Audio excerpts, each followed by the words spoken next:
ओम यद्विद्याविलासेन भूतभौतिकसृष्टयः तं नौमि परमात्मानं सच्चिदानन्दविग्रहम्।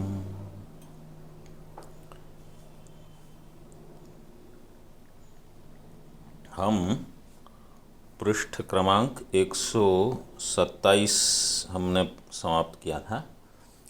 प्रसंग चल रहा है कि स्वप्न में जहाँ रथ और घोड़े और रास्ते नहीं हैं, तो वहाँ ये चैतन्य स्वयं प्रकाश उसकी रचना करता है। न तत्र रथा न रथयोगान न पंथा अथ तान सृजते, इन सब की रचना करता है। तो प्रश्न उठाया गया था कि ये सब तो जड़ हैं और आत्मा है सच्चिद आनंद स्वरूप, तो चेतन उनका अधिष्ठान कैसे बनेगा। तो उत्तर दिया गया था कि स्वयं प्रकाश चैतन्य में ये जो प्रतीत हो रहे हैं, तो उनका एक है विवर्त कारण और एक है उपादान कारण। तो जो उपादान कारण है वो तो अविद्या है, और जो विवर्त कारण है वो चेतन है। और उसमें यह ज्ञान भी कि ये जड़ है और ये चेतन है, ये दोनों भी मिथ्या है। उसमें देश काल भी मिथ्या है। इन सब की प्रतीति वहाँ होती है, और ये प्रतीति भी कि कोई एक विषय है ये इंद्रिय से ग्राह्य हो रहा है, कोई विषय है जो अंतःकरण से ग्राह्य हो रहा है, ये सब का सब वहाँ प्रतीत हो रहा है। वहाँ तक हमने देखा था। अब आगे शंका उठाते हैं, यद्यपि चैतन्य स्वप्न गजादिकों का अधिष्ठान है। आपको मिला कहाँ पर है हम? हाँ हाँ, 128। यद्यपि चैतन्य स्वप्न गजादिकों का अधिष्ठान है, तथापि उसे अंतःकरणावच्छिन्नत्व है ही। क्योंकि बृहदारण्यक में चैतन्य आत्मा बुद्धि से युक्त होकर स्वप्न होता है और इस लोक में संचार करता है, यह श्रुति है। अब इसमें भी मत है अलग अलग। कोई कहते हैं कि चैतन्य बुद्धि से युक्त होकर स्वप्न देखता है, कोई कहते हैं अविद्या से। तो एक अंतःकरण वृत्ति के बारे में कहते हैं और एक अविद्या वृत्ति के बारे में कहते हैं। तो अंतःकरण की आवश्यकता तो है वहाँ। क्यों आवश्यकता है? अंतःकरण चाहिए कि नहीं चाहिए स्वप्न के लिए? किस लिए चाहिए अंतःकरण? चाहिए क्योंकि वहाँ संस्कार है। बिना संस्कार के स्वप्न होगा नहीं। तो स्वप्न में वो जो संस्कार उद्भूत होंगे तो सबके अलग अलग हैं, लेकिन वो प्रातिभासिक सत्ता होने के कारण अविद्या वृत्ति भी होगी। क्योंकि हम मानते हैं कि जब जागृत में भी रज्जु के स्थान पर आप सर्प देखते हो या सीपी में चांदी देखते हो, तो अविद्या से वो संस्कार जन्य होते हैं। तो वहाँ अंतःकरण से ज्ञान नहीं होता, केवल अविद्या से वो प्रातिभासिक ज्ञान होता है। तो यहाँ अभी कहते हैं कि बुद्धि से युक्त होकर स्वप्न होता है, ऐसा कहा जाता है चैतन्य आत्मा। इस कारण यह गज है ऐसी प्रतीति न होकर मैं मनुष्य इस प्रतीति की तरह मैं गज इस प्रतीति का होने का प्रसंग आता है। ये हमने नहीं देखा था, मतलब इस पर विस्तार नहीं हुआ था। तो मैं गज ऐसी इसका प्रसंग के पहले ही निरसन जैसे हमने किया था कि जैसे संस्कार बने हैं उस प्रकार स्वप्न में भी संस्कार होंगे। जिस प्रकार शुक्ति रजतादि को ईदमाकार अनुभव से उत्पन्न हुए संस्कारों से युक्त हुई अविद्या निरूपित जन्यत्व होने के कारण मैं रजत यह प्रतीति नहीं होती, वैसे ही मैं गज ऐसी प्रतीति नहीं होगी। निष्कर्ष यह है कि शुक्ति में यह रजत है ऐसा जो प्रतिभास होता है वह देह के बाहर होता है। शुक्ति में यह रजत, ये प्रतिभास देह के बाहर, मतलब वो रजत ऐसे होता है, मैं रजत ऐसे नहीं होगा, मैं शुक्ति रजत यह अनुभव नहीं होता। इस कारण यह शुक्ति रजत इस अनुभव से उत्पन्न हुए संस्कारों से युक्त हुई अविद्या से शुक्ति रजतादों की उत्पत्ति होती है। पहले यह रजत इत्याकारक ही अनुभव हुआ होने से भ्रमकाल में भी मैं शुक्ति रजत, मैं सर्प ऐसा प्रत्यय नहीं होता। इसी न्याय से व्यावहारिक गज का यह गज ऐसा प्रत्यय होने से प्रातिभाषिक गज का भी यह गज है ऐसा ही प्रत्यय होता है, मैं गज ऐसा प्रत्यय नहीं होता। अभी दूसरा प्रश्न उठाते हैं। स्वप्न गजादि उसी काल में उत्पन्न होते हैं, यह कहना ठीक नहीं, क्योंकि स्वप्न गजादिकों का योग्य उपादान नहीं बन सकता। चैतन्य कूटस्थ अपरिणामी होने से स्वप्न गजादिकों का उपादान नहीं हो सकता। मूला विद्या भी उसका उपादान नहीं बन सकती, क्योंकि मूला विद्या उन पदार्थों के अवयवों की अपेक्षा रखती है, साक्षात वह स्वयं ही किसी का भी उपादान नहीं बन सकती। तो वहाँ अवयवों की आवश्यकता है, किंतु उत्पन्न होने वाले भिन्न भिन्न पदार्थों के अवयवों की सहायता लेकर ही उन उत्पन्न होने वाले पदार्थों की उपादान बन सकती है। मूला विद्या भी स्वप्न गजादिकों का उपादान नहीं बन सकती, क्योंकि बाह्य देशावच्छिन्न चैतन्य के आश्रय से स्थित तूला विद्या को ही उपादानत्व होता है। अब यह विचार करना चाहिए कि बाह्य देशावच्छिन्न चैतन्याश्रित तूला विद्या स्वाप्निक पदार्थों का अधिष्ठान है या अंतःकरणावच्छिन्न चैतन्याश्रित तूला विद्या स्वाप्निक पदार्थों का अधिष्ठान है। बाह्य देशावच्छिन्न चैतन्याश्रित तूला विद्या या अंतःकरणावच्छिन्न चैतन्याश्रित तूला विद्या स्वप्न के पदार्थों का अधिष्ठान है। तो इसे प्रथम पक्ष का तो संभव नहीं होता, क्योंकि स्वप्न के बाह्य प्रदेश को भी प्रातिभाषिकत्व है। दूसरे पक्ष का भी संभव नहीं, क्योंकि अंतःकरण को गजादि स्वप्न पदार्थों का उपादान भूत अविद्या का अधिष्ठानत्व है, इसमें कोई प्रमाण नहीं है। यह शंका कर ग्रंथकार ने मूल में स्वप्न गजादि साक्षात मूला विद्या का परिणाम है ऐसा कुछ लोग मानते हैं। अभी ये कुछ लोग वाला हमने थोड़ा देखा था कि एक है विवरण प्रस्थान और एक है भामती प्रस्थान, तो यहाँ थोड़ा मतांतर है उनमें। अब स्वप्न गजादि प्रातिभाषिक पदार्थों का उपादान कारण यदि मूला विद्या हो तो सुषुप्ति में भी उनका प्रतिभास होगा, ऐसा कहो तो ठीक नहीं। न च इति वाच्यम, क्योंकि स्वप्न में गजादिकों का उपादान कारण मूला विद्या है और राग द्वेषादिकों से युक्त अंतःकरण उनका निमित्त कारण है। स्वप्न में गजादिकों का उपादान कारण मूला विद्या है और राग द्वेषादि से युक्त जो अंतःकरण उसका निमित्त, क्योंकि अंतःकरण से क्या आता है, संस्कार आते हैं, तो वो निमित्त होता है और उपादान तो मूला विद्या है। जैसे आपको घट बनाना है, तो घट बनाने के संस्कार तो कुलाल में रहते हैं, वो निमित्त बनेगा।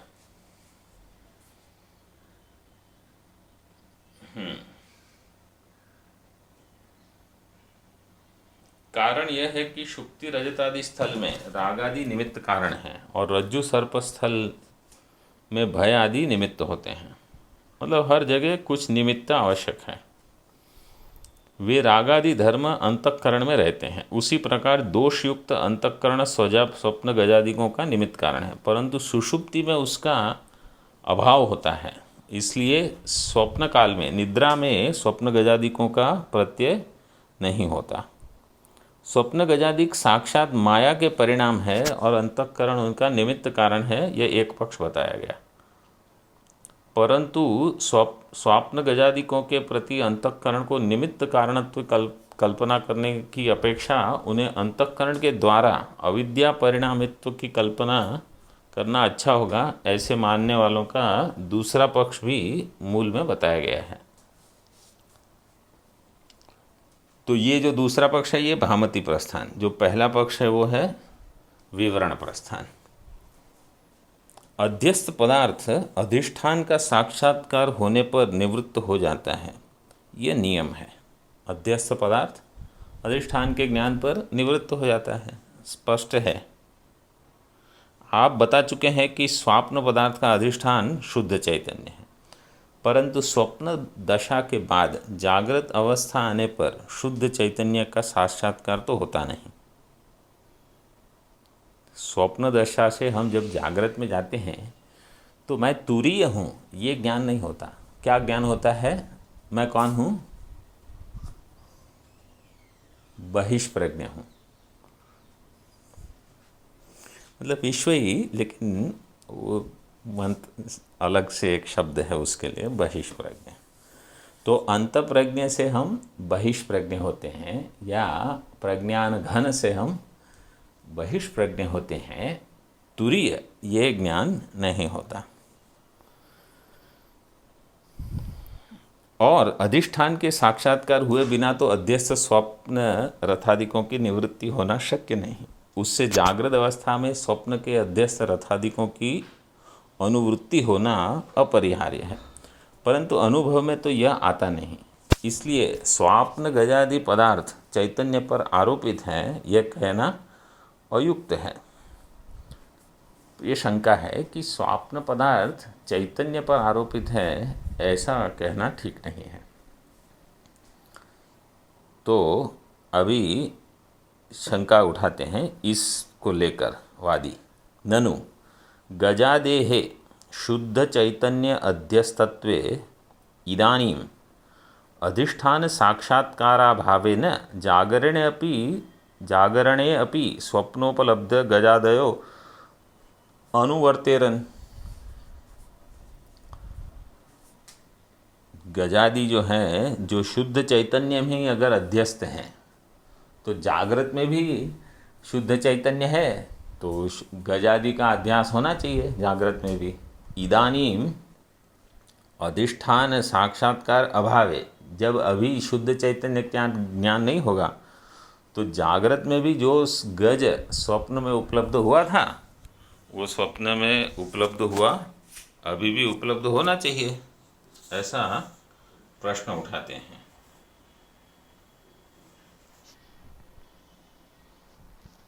तो अभी उसका अर्थ देखो। ये वर्तेरन शब्द जो है, ये क्या है? वर्तेत, वर्तेताम, वर्तेरन। हाँ, क्या है वो शब्द?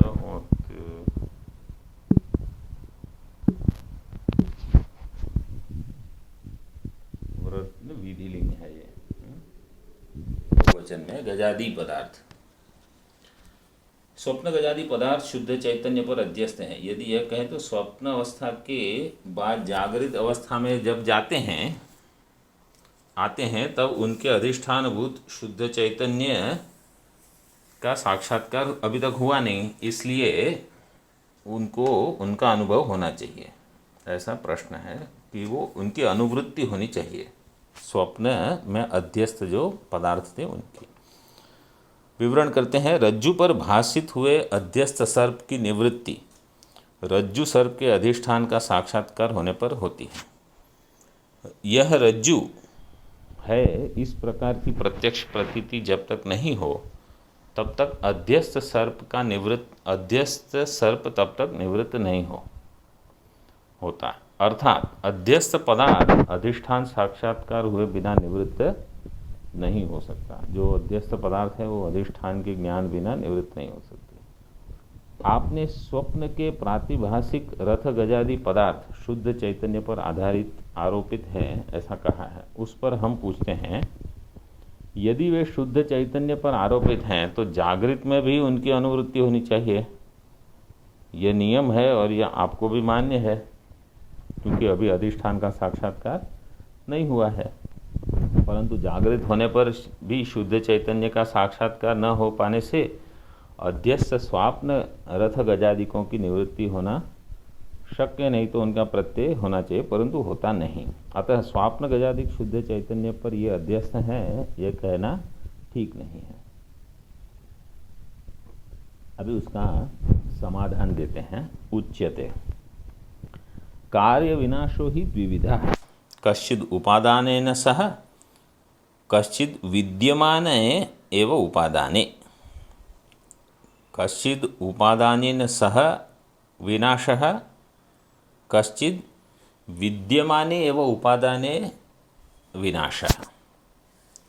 उसमें से जो पहला है आद्यो बाधः, द्वितीयस्तु निवृत्ति। जहाँ उपादान का भी नाश हो, और उपादान का मतलब उपादान कारण और कार्य दोनों का नाश होता है, उसको कहते हैं बाध। और जहाँ केवल कार्य का नाश होता है लेकिन कारण रह जाएगा, उसको कहते हैं निवृत्ति। इसको आप थोड़ा अपने लिए अलग से नोट कर लेना।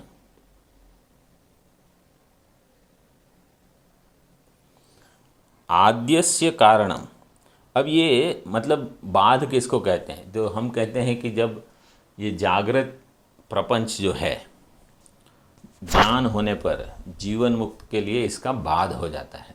इसका अर्थ क्या है कि जागृत प्रपंच और इसका जो उपादान कारण है मूला विद्या, दोनों का वहाँ नाश हो जाता है, इसलिए वो बाध हुआ। और जैसे हम कहते हैं कि घट का मिट्टी में नाश हो गया, तो घट का जो मिट्टी में नाश होता है वो क्या है? वो तो घट की निवृत्ति हुई, वो बाध नहीं हुई, क्योंकि मिट्टी तो रह गई अभी। आद्यस्य कारणम अधिष्ठान तत्व साक्षात्कार है। बाध का कारण क्या है? अधिष्ठान तत्व का साक्षात्कार। तेन विना उपादान भूतायाः अविद्यायाः अनिवृत्तेः, उसके बिना, उस अधिष्ठान तत्व साक्षात्कार के बिना उपादान भूत अविद्या की निवृत्ति नहीं हो सकती। उपादान भूतायाः अविद्यायाः अनिवृत्तेः। द्वितीय विरोधी वृत्ति उत्पत्ति दोष निवृत्तिश्च। द्वितीय विरोधी वृत्ति उत्पत्ति ही दोष निवृत्तिश्च। वो च के बाद आपको क्या लगाना पड़ेगा?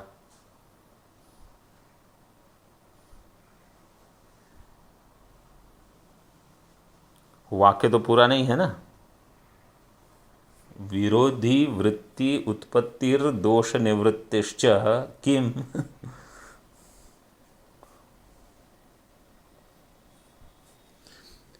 विरोधी वृत्ति उत्पत्ति ही दोष निवृत्तिश्च निवृत्तेः कारणम। जैसे आद्यस्य कारणम दिया ना, आद्य क्या है? बाध है, ठीक है। तो बाधस्य कारणम किम? अधिष्ठान तत्व साक्षात्कार, ठीक है। द्वितीय क्या है?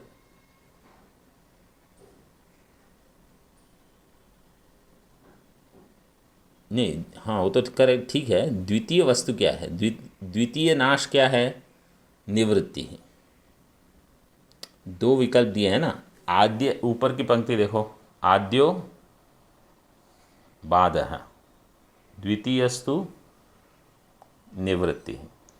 तो आद्य तो हो गया, आद्य से कारणम, ठीक है। आद्य से कारणम अधिष्ठान तत्व साक्षात्कार। द्वितीय कारण क्या है? द्वितीय का कारण क्या होगा? तो इसलिए द्वितीय निवृत्ते है कारणम विरोधी वृत्ति उत्पत्ति ही दोष निवृत्तिश्च। तो दो निवृत्ति कब होगी? जब विरोधी वृत्ति उत्पन्न होती है या दोष की निवृत्ति होती। तो स्वप्न में हाथी देख रहे हैं, मैं समझो हम हाथी देख रहे हैं स्वप्न में, ठीक है। अब विरोधी वृत्ति हो गई, हाथी के बदले वहाँ शेर आ गया, तो हाथी का क्या होगा? हाथी की निवृत्ति हो गई, हाँ वो चला गया। अब शेर के बदले कुछ और आ गया, तो शेर की निवृत्ति हो गई, ठीक है। और अगर जागृत में आ गए, समझो स्वप्न से शेर ने हमको वहाँ से अंतःप्रज्ञ से बहिष्प्रज्ञ बना दिया, तो जब हम बाहर आ गए तो क्या हुआ? दोष निवृत्ति हो गई। हाँ, नहीं, बाद तो अभी नहीं हुआ, निवृत्ति हुई। क्यों? क्योंकि दोष निवृत्ति हो गई। जिस कारण से स्वप्न आ रहा था, निद्रा निद्रा के समय स्वप्न का प्रपंच दिखता है, तो उसकी निवृत्ति हो गई। तो उस समय का जो दोष था, जो तमो अंधकार था, वो दोष की निवृत्ति हो गई। इसलिए गज चला गया, उसकी निवृत्ति हुई, शेर चला गया, लेकिन अभी बाध नहीं हुआ।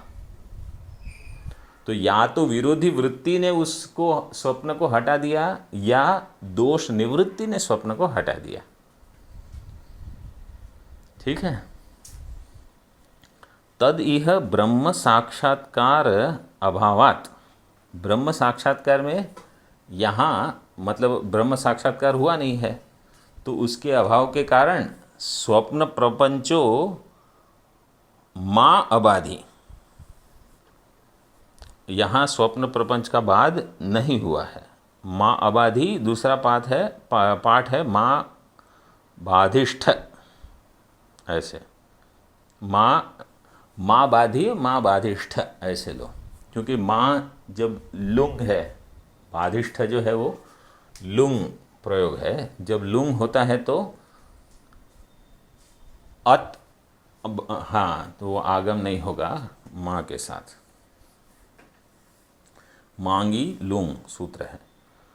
तो यहाँ ब्रह्म साक्षात्कार के अभाव में स्वप्न प्रपंच का बाध नहीं हुआ है, स्वप्न प्रपंच की केवल निवृत्ति हुई है। मुसल प्रहारेण घटादेहे इव विरोधी प्रत्यांतर उदयन स्वप्न जनकीभूत निद्रादि दोषनाशेन वा गजादि निवृत्तौ को विरोधः। जैसे मुसल प्रहार से घट का आपने नाश कर दिया, मुसल प्रहार न घटादेहे इव विरोधी प्रत्यांतर उदयन, विरोधी प्रत्यय का अगर उदय हो जाता है तो क्या होता है? स्वप्न जनकीभूत निद्रादि दोषनाशेन वा, स्वप्न में जो निद्रादि दोष हमारे थे वो उनका वहाँ उनको हटा दिया गया। मतलब किसी ने आपको जगा दिया तो अभी आपका स्वप्न समाप्त हो गया, तो जो स्वप्न के पदार्थ थे उनकी निवृत्ति हो जाती है, जैसे गजादि इत्यादि। तो विरोधी प्रत्ययांतर उदय ना, दूसरे प्रकार के प्रत्यय के उदय होने से या निद्रा दोष के नाश से उनकी निवृत्ति हो जाती है। उसमें कहाँ विरोध है? कोई विरोध नहीं। उपर्युक्त शंका का समाधान कहते हैं। ये सब आपको समझ में तो आ गया कि एक जो है वो बाध है जिसमें उपादान कारण रहता है कि नहीं रहता है, हाँ, और दूसरी है वो निवृत्ति है, हाँ, जहाँ उपादान कारण रहेगा, केवल कार्य का नाश हो। मुसल का अर्थ है एक डंडा, समझो लोहे का। मुसल किसको बोलते हैं? पुराने जब वो जो पाउंडिंग करते हैं ना, उसको मुसल कहते हैं। तो छोटे इसमें जब भी आप चाय बनाते हो तो इलायची और अदरक पाउंड करके डालते हो ना,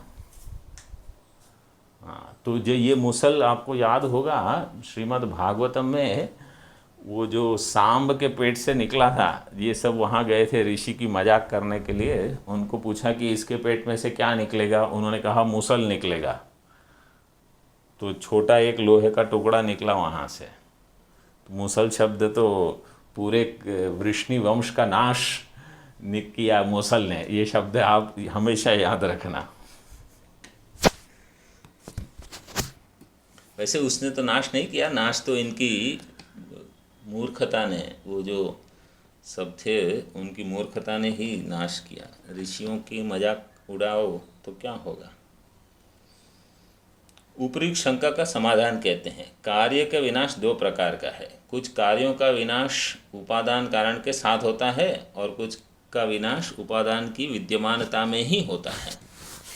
उपादान के साथ होने वाले कार्य विनाश को बाध कहते हैं और उपादान की विद्यमानता में होने वाले विनाश को निवृत्ति कहते हैं। अधिष्ठान का साक्षात्कार होना बाध का कारण है। जब अधिष्ठान का साक्षात्कार हो जाता है तो बाध हो जाता है, क्योंकि अधिष्ठान का साक्षात्कार हुए बिना भ्रांत कार्य की उपादानभूत अविद्या की निवृत्ति नहीं होती। परंतु निवृत्ति रूप जो दूसरे प्रकार का कार्य नाश है, उसका कारण है विरोधी वृत्ति की उत्पत्ति अथवा दोष की निवृत्ति। ऐसा होने से प्रकृत स्वप्न गजादिकों के उदाहरण में ब्रह्म साक्षात्कार अधिष्ठान साक्षात्कार का अभाव होने से स्वप्न प्रपंच का बाद भले ही न हो, किंतु मुसल के प्रहार से घटादिकों की निवृत्ति जैसी होती है, वैसे ही पूर्व प्रत्यय के विरुद्ध दूसरा प्रत्यय उत्पन्न होने से या स्वप्न को उत्पन्न करने वाली निद्रादि दोषों के नाश से स्वप्न गजादिकों की यदि निवृत्ति हो जाती है तो उसमें क्या विरोध है, अर्थात कोई विरोध नहीं है।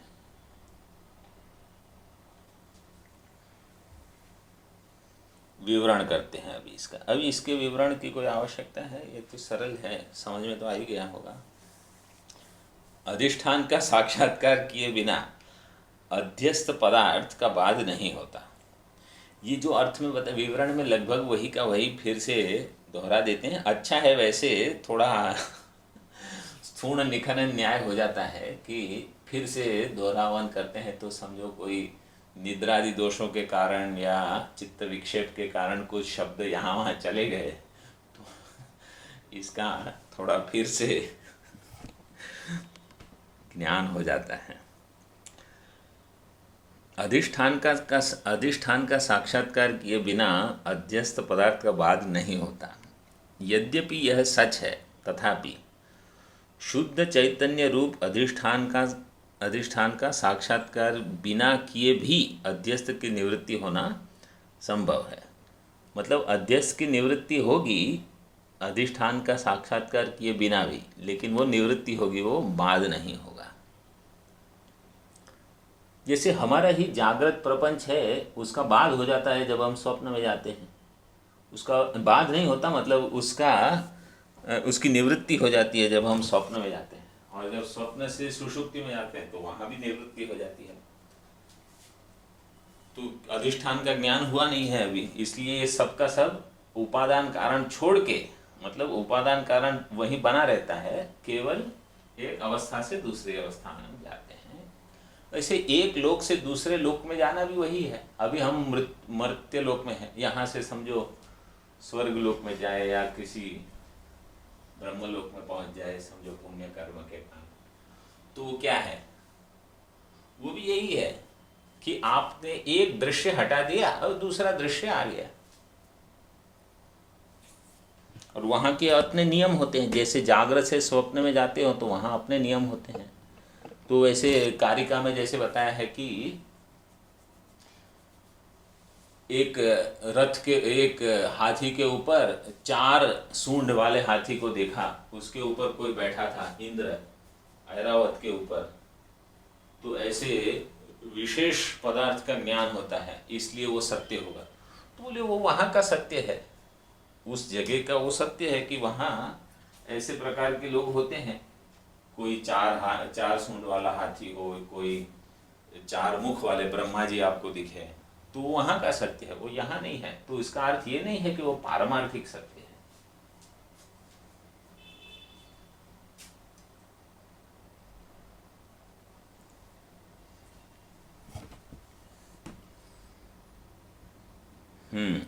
क्या है वो कारिका, क्या है याद है?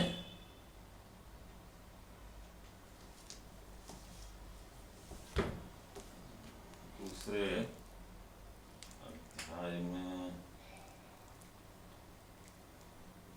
अपूर्वम स्थानी धर्मो ही,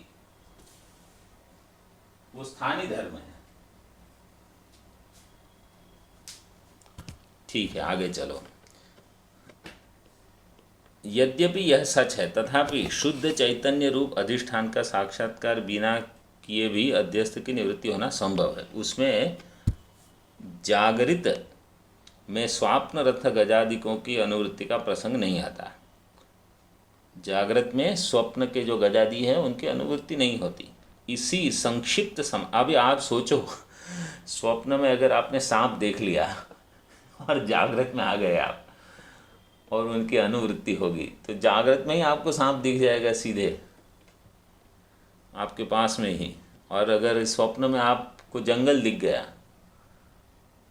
तो जागृत में आप जंगल में पहुंच जाओगे। स्वप्न में अगर देवता देख लिए तो जागृत में देवता को आना पड़ेगा फिर आपके पास। इसी संक्षिप्त समाधान के आशय से मूल में उच्यते शब्द से समाधान की प्रतिज्ञा की है। यहाँ 1 नंबर टिप्पणी में क्या दिया है, इसको थोड़ा देखना है। ऊपर पृष्ठ में देख लो 1 नंबर टिप्पणी, शुद्ध चैतन्य अधिष्ठानत्वे ब्रह्म साक्षात्कार पर्यंतम बाद अभावेपि विनाशो विद्यते एव इति न जाग्रत काले अपि स्वाप्नानुवृत्ति आपातः। शुद्ध चैतन्य अधिष्ठानत्वे ब्रह्म साक्षात्कार पर्यंतम, जहाँ तक ब्रह्म साक्षात्कार ने, बाद अभावे अपि विनाशो विद्यते एव।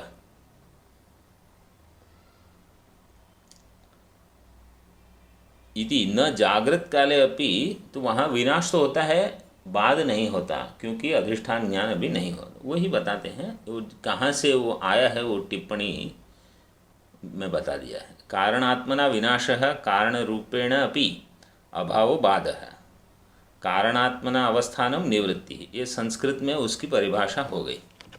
क्या है? कारणात्मना विनाशः कारण रूपेण अपि अभाव बाधः। कारण रूप और कार्य दोनों का जब नाश हो गया तो बाध है। कारणात्मना अवस्थानम निवृत्ति है। कार्य रूप से भी नाश हो गया, कारण रूप से भी नाश हो गया, उसको कहते हैं बाध। और केवल कार्य रूप से नाश हो गया और कारण रूप से स्थिति हो गई, उसको कहते हैं निवृत्ति। बाकी फिर, और वो जो माँ अबाधी है वो माँ अबाधिष्ट है, ऐसे वो प्रयोग है, उसके बारे में बताया है। ठीक है। कार्य का विनाश नीचे विवरण में बीच में है। नाश 2 प्रकार के हैं। कार्य का विनाश बाध और निवृत्ति के भेद से 2 प्रकार का है। समस्त कार्यों का उपादान जो अज्ञान, उसके सहित कार्य का नाश होना बाध कहलाता है। और जो कार्य नाश उपादान के रहते हुए ही हो, हुए हैं, वहाँ ए नहीं है। पता है आपको मैं कहाँ पढ़ रहा हूँ? हाँ, जो हम विवरण में थे ना पहले, वहाँ पे आ जाओ फिर से। पृष्ठ 131। हाँ, 131 में वो जो बड़ा पैराग्राफ है उसमें नीचे से चौथी पंक्ति, और जो कार्यनाश उपादान के रहते हुए ही हो उसे निवृत्ति कहते हैं। हुए ही हो। मिल गया? अच्छा, ठीक है। विवरण में पहुंचे कि नहीं आप? हाँ, विवरण में वो जो बड़ा पैराग्राफ है उसमें नीचे से आप छठी पंक्ति देखो, कार्य का विनाश मिला? हाँ, 2 प्रकार का है। समस्त कार्यों का उपादान जो अज्ञान, उसके सहित कार्य का नाश होना बाध कहलाता है। और जो कार्य नाश उपादान के रहते हुए ही हो, वो ए वहाँ दिख रहा है, रहते हुए ही हो, हाँ, उसे निवृत्ति कहते हैं। बाध रूप नाश में कारण अधिष्ठान के स्वरूप का साक्षात्कार है, क्योंकि अधिष्ठान के स्वरूप का साक्षात्कार बिना हुए कार्य का उपादान भूत जो अधिष्ठान का अज्ञान, उसकी निवृत्ति नहीं हो सकती। परंतु निवृत्ति संज्ञक जो दूसरा कार्य नाश है, वो विरोधी वृत्ति के उत्पन्न होने पर या जिस दोष के कारण कार्य का भास हो रहा है उसकी निवृत्ति होने पर होता है, अर्थात कार्य की निवृत्ति होती है। तो ये दूसरा है, तो स्पष्ट है कि यहाँ दोष जिसके कारण है वो दोष की निवृत्ति हो या विरोधी वृत्ति उत्पन्न हो तो उनका नाश, उनकी निवृत्ति होती है।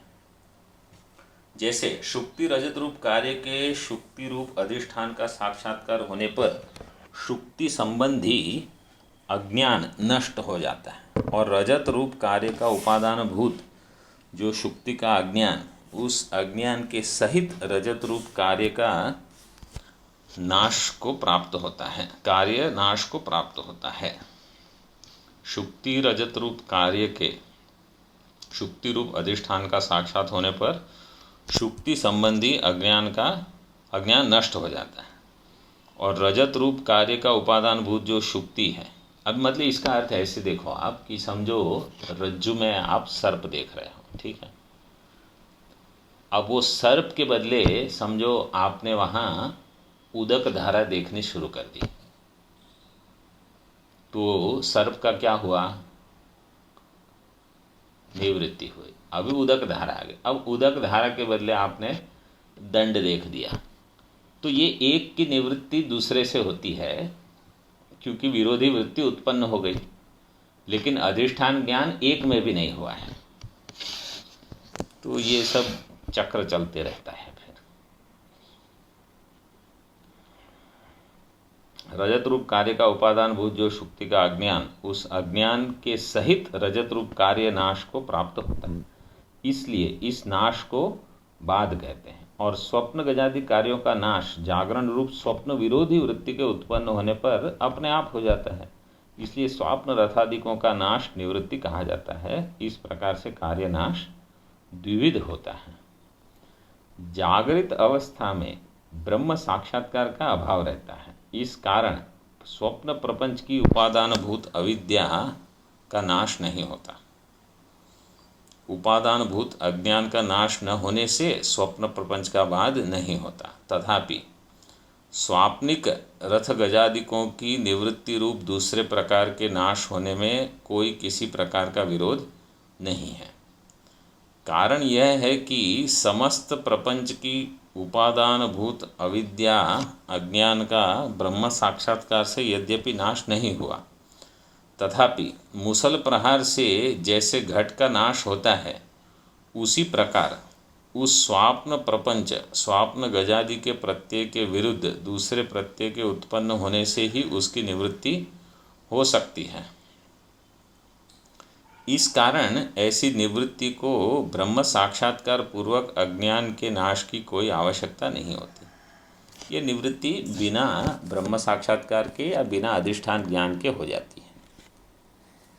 बाध रूप नाश के लिए मात्र ब्रह्म साक्षात्कार द्वारा उपादान भूत अज्ञान के नाश की आवश्यकता होती है, परंतु स्वाप्न गजादिकों का जागरण में बाध न होकर निवृत्ति होती है, अतः कोई विरोध नहीं होता।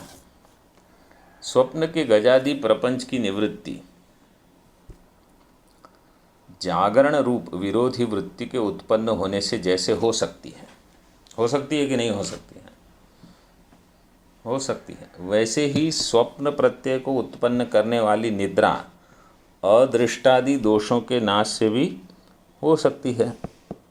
अदृष्ट मतलब जो हमारे पुण्य पाप हैं वो जो निवृत्ति हो गई उनकी, तो पदार्थ की भी निवृत्ति हो जाएगी।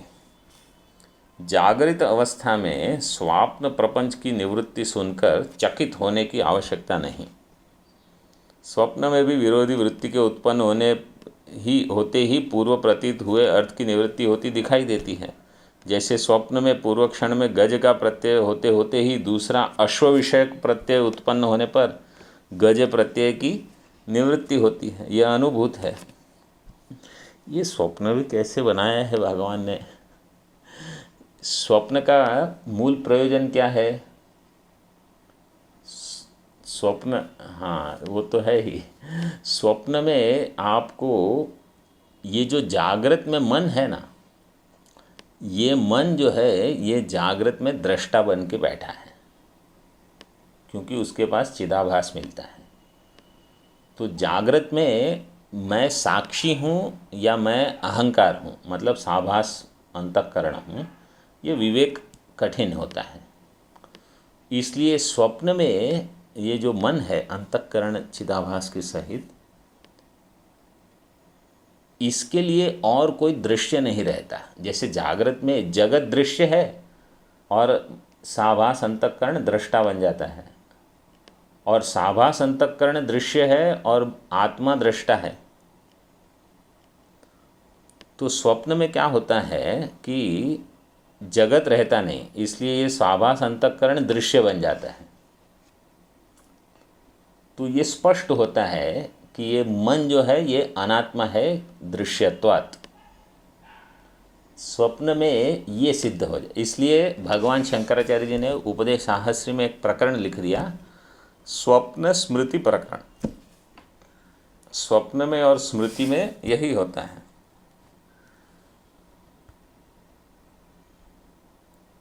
तात्पर्य यह है कि कार्य का नाश दूसरे विरोधी प्रत्यय की उत्पत्ति अथवा कार्य में निमित्त बनने वाले दोषों की निवृत्ति होने से भी हो सकता है।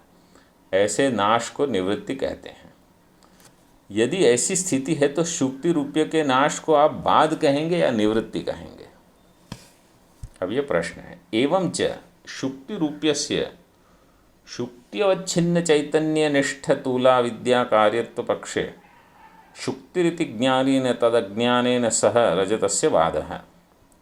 मूला विद्या कार्यत्व पक्षे तु मूला विद्यायाः ब्रह्मतत्व साक्षात्कार मात्र निवर्त्यतया शुक्तित्व ज्ञानेन अनिवर्त्यतया रजतस्य तत्र शुक्ति ज्ञान अनिवृत्ति मात्रम शुक्ति ज्ञानात् निवृत्ति मात्रम शुक्ति ज्ञानान् निवृत्ति मात्रम मूसल प्रहारेण घटस्य इव। तो प्रश्न है कि ये बाध है कि निवृत्ति, शुक्ति रूपये जो है उसकी। तो उत्तर क्या होगा? उत्तर ये होगा कि आपने इसको तूला विद्या का कार्य माना है कि मूला विद्या का कार्य माना है। अगर आपने इसको देखो, एवं च शुक्ति रूप्यस्य शुक्ति अवच्छिन्न चैतन्य निष्ठ तूला विद्या कार्यत्व, जो शुक्ति रूप्य है, रजत में जो चांदी दिख रही है, सीपी में जो चांदी दिख रही है, वो चांदी शुक्ति अवच्छिन्न चैतन्य निष्ठ तूला विद्या का कार्य अगर है, वो तूला विद्या का कार्य है। तो कौन सी तूला विद्या? जो चैतन्य निष्ठ है, जो शुक्ति से अवच्छिन्न चैतन्य, उसमें निष्ठ तूला विद्या, उसका अगर कार्य है तो शुक्ति ही इति ज्ञानेन। ज्ञान क्या होना चाहिए? नेदम रजतम, इस ज्ञान से नहीं होगा। शुक्तिरियम, हाँ ये शुक्ति है, शुक्तिरियम इति ज्ञानेन तद अज्ञानेन सह रजतस्य बाधः। तो उस पक्ष में क्या होगा? उसका बाध होता है। किस पक्ष में? जहाँ आप तूला विद्या मानते हो, और जहाँ मूला विद्या मानते हो वहाँ तो केवल निवृत्ति होगी। क्यों? क्योंकि वो अभी आपको मूला विद्या का बाध नहीं हुआ ना, मूला विद्या तो रह गई। तो देखो, विवरण प्रस्थान में ये पहले आया कि नहीं, कि ये विवरण कहाँ लिखा है? अभी तक आया नहीं क्या कि कौन सा प्रस्थान है? अच्छा, अभी आ रहा है। हाँ, ये प्रातिभाषिक पदार्थ तूला विद्या के कार्य है, ये पद्मपादाचार्य कहते हैं। और वाचस्पति मिश्र का कहना है कि मूला विद्या के। अच्छा, मैंने उल्टा बताया पहले, शायद आप उसको सही कर लो। विवरण प्रस्थान वाले कहते हैं कि ये तूला विद्या के कार्य हैं। ये जैसे ये शुक्ति में रजत को भासना इत्यादि, और वो स्वप्न आदि, और ये कहते हैं भामती वाले कि ये मूला विद्या का कार्य है।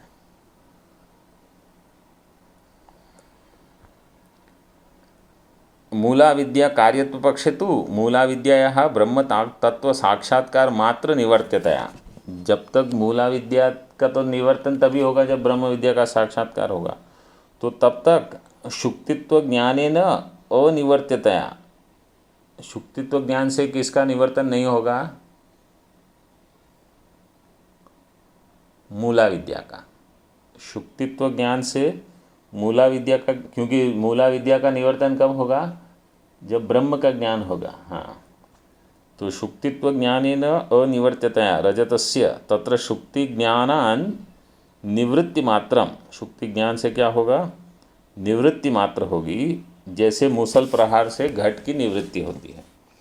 ऊपर देखो 3 नंबर टिप्पणी, उसी वहीं पर अविद्या तावत त्रिविधा, अविद्या तीन प्रकार की बताई है वहाँ। मूला विद्या, अवस्था विद्या, तुला विद्या चैति। एक है मूला विद्या, एक है अवस्था विद्या, एक है तुला विद्या।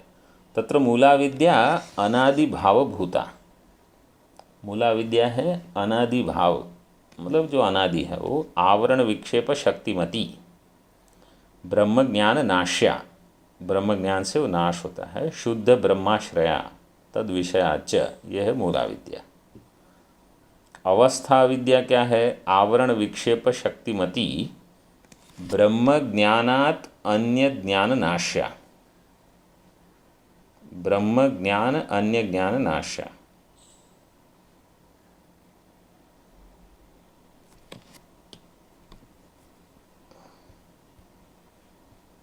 नीचे फिर टिप्पणी में देखो, मूला ज्ञान तादात्म्यापन्ना, ये अवस्था अविद्या इसको कहा। ये इस पर ये अवस्था विद्या के बारे में संक्षेप शारीरक वगैरह में आता है कि वो ब्रह्म ज्ञान अन्य ज्ञान नाश्या, ब्रह्म ज्ञान से दूसरे ज्ञान से नाश होती है। मूला ज्ञान तादात्म्यपन्ना, सोपाधिक चिदाश्रया तद विषयाच, सोपाधिक चैतन्य के आश्रित है, निरुपाधिक चैतन्य के आश्रित नहीं है, मतलब ईश्वर के आश्रित है ये अवस्था विद्या। और जो तुला विद्या है, तू आवरण विक्षेप शक्तिमती, ब्रह्म ज्ञान अन्य ज्ञान नाश्या, मूला ज्ञान तादाप्य अनापन्ना, सोपाधिक चिदाश्रया तद विषयाच। तो दोनों, पिछले दो में आश्रय और विषय जो है वो सोपाधिक चैतन्य है, सोपाधिक ब्रह्म, अवस्था विद्या में और तुला विद्या में दोनों आवरण शक्ति विक्षेप शक्ति वाली है, और ब्रह्म ज्ञान से अलग ज्ञान से इनका नाश होता है। मतलब जैसे जो भी अधिष्ठान है वहाँ उससे। लेकिन इन दोनों में क्या भेद है फिर, कि एक अवस्था विद्या है और एक तुला विद्या, इन दोनों में क्या भेद है? तो अभी आगे देखो उसमें बताते हैं कि नहीं। तत्र शुक्ति रूप्यादिकम तुला विद्याया कार्यम इति इष्ट सिद्धि काराः, वो इष्ट सिद्धि में बताते हैं। तथा च उक्तम इष्ट सिद्धौ किम अनंतानि शुक्ति अज्ञानानि बाढ़म अनंतानि एव इति, अनेन तुला विद्या अवस्था विद्योर भेद एव वर्तते। ये भेद है तुला विद्या और अवस्था विद्या में। अद्वैत सिद्धौ प्रतिकर्म व्यवस्थायाम, ये प्रतिकर्म व्यवस्था करके एक बड़ा प्रकरण है अद्वैत सिद्धि में। अभी मैंने पढ़ा नहीं है, लेकिन मैं देख रहा था उसमें बहुत सारे पृष्ठ हैं, मतलब समझ गया कि ये बड़ा चिंतन उसमें हुआ होगा। तुला अज्ञान नाशाद्वा अवस्था विशेष प्रत्ययवादे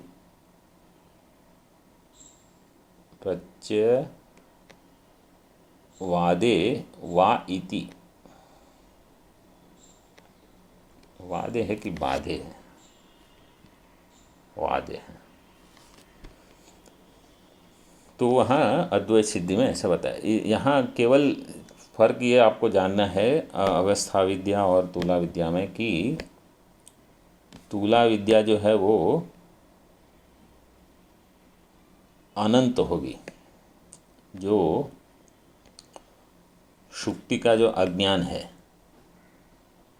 तो अनंत क्यों मानते हैं? क्योंकि जैसे मूला विद्या तो एक ही है, तुला विद्या अनंत होगी, क्योंकि एक को वहाँ शुक्ति का अज्ञान है, दूसरे को भी शुक्ति का अज्ञान है। एक का अज्ञान का बाद हो गया, दूसरे का अज्ञान अभी चल रहा है, तो उनको वहाँ शुक्ति के स्थान में रजत दिखती रहेगी। मूला विद्या का क्या है कि जब मूला विद्या का नाश होगा तो मुझे ब्रह्म के सिवा कुछ नहीं दिखेगा ऐसे, इसलिए वो बाद हो जाता है वहाँ।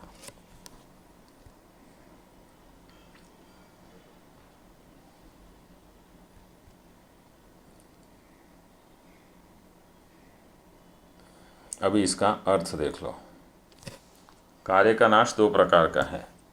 यह सिद्ध होने पर शुक्ति रूपीय शुक्ति अवच्छिन्न चैतन्य निष्ठ तुला विद्या का कार्य है। इस पक्ष में यह शुक्ति है। इस ज्ञान से शुक्ति विषयक अज्ञान के साथ रजत का बाध होता है।